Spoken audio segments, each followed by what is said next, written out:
तुम्ही पूर्वी एक विधान केलं होतं ज्याच्यावरती बराच वाद झाला होता की भगवान राम हे नॉन व्हेजिटेरियन होते.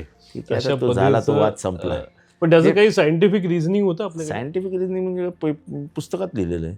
पुस्तकात लिहिलं. गदी माडगुळकरांची तुम्ही गीत हां. रामायण आहे ते हां. ऐकलं तर त्यांचं काव्य ऐका आणि त्यांचं गाणं ऐका. त्या गाण्यामध्ये तुम्हाला त्यांच्या काव्यातनं आणि त्यांच्या गाण्यात ते म्हणतात. मी काय स्वतःहून जावई शोध लावला नाही.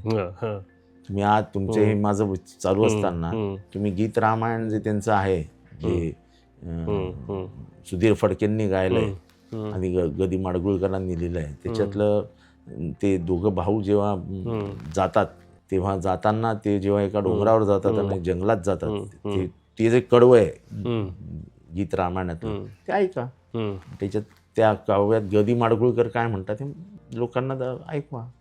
हा प्रश्नाचं उत्तर ते आहे. ठीक आहे, त्याचं थोडंसं आम्ही पण अभ्यास करून याच्यामध्ये त्याच्यावरती स्पष्टीकरण देण्याचा प्रयत्न करू की तुमचं हे जे उत्तर आहे ते मार्मिक आहे हे ठरेल नक्कीचपणे.